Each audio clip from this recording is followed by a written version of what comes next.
these Israelites, look at it. God established them in Palestine, and they were doing well. They were doing well. I mean, in those days, economies were built mostly in agriculture. And so they had all the sheep and goat and the animals and the crops. Because they were not, any time in history, the Jews were never a global power. We had the Medes and Persians, we had the Romans, and even now in modern times, we have things like China and America and Russia as global powers. The Jews always existed them, but they never dominated. But one thing, people always fight with them. And so we have in this situation a group called the Midianites. What the Midianites used to do, you see, the Midianites had a big army. The army, as history records, was like 135,000 soldiers compared to the Jews, who had like 32,000. Small army. And I'll show you how it happened. The Jewish people, they did the agricultural exploits. And what the Midianites used to do, they spy on them. And when the crop's ready, when the animal's fat, they will bring their big army, 135,000, and they will fight them off and take their food, take their animals, take everything from him. Those were the barbaric days. You know why it used to happen to the Jews?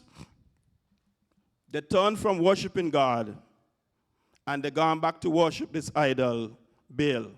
And whenever that happens, bad things would eventually come to them. Church, when we turn from worshiping God, my grandmother used to say, 7 devils will follow you. And so that's why sometimes we wonder why these things happening to us. Why these things happening to us? Because sometimes it's because we put our hand to the plow and take it back. Never you do that. As the song says, let's go forward for God. Always fighting for him. And so, when the Israelites cried out to God for help, he said, yes, I will deliver you. They have their army, and I gonna build an army. And the two armies gonna clash. The better man gonna win, and the lesser man gonna lose.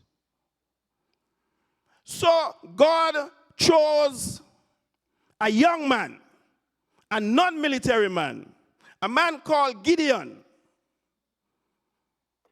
to be in charge of the Jewish army. They really had no well-established army.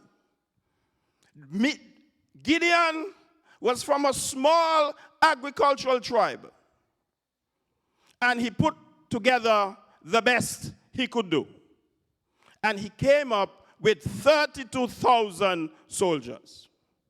But Gideon knew that God had said, the people who put their trust in him, he is going to give them victory.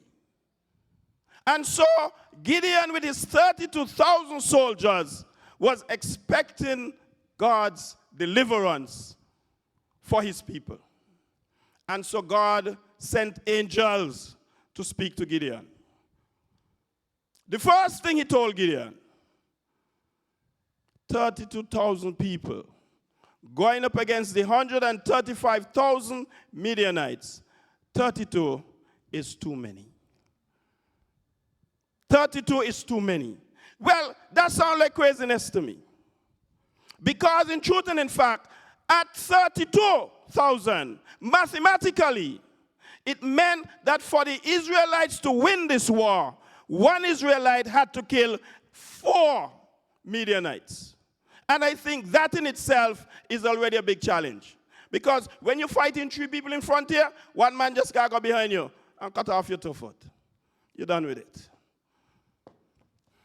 But you know, that's not, God works in mysterious ways. God works in mysterious ways. Gideon wondering how 32,000 could be too many. But God had his own plan. Let God work his plan in our lives, and we'll be surprised the outcome. It's not our way. Allow him to have his way in our lives.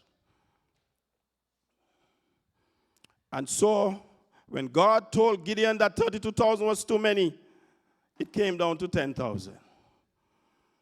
10,000 sounds ridiculous.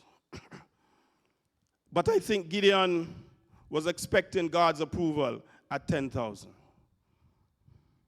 When God spoke, he said, where you going with so much people? We ain't got enough room for all 10,000 people. Church, God instructed Gideon that he must use 300 men to go up against 135,000 Midianites. If it is going to be to the sword, it meant, therefore, that each of Gideon's men had the task of slaying 450 Midianites, an almost impossible task. But that's my maths. But that's not how God works.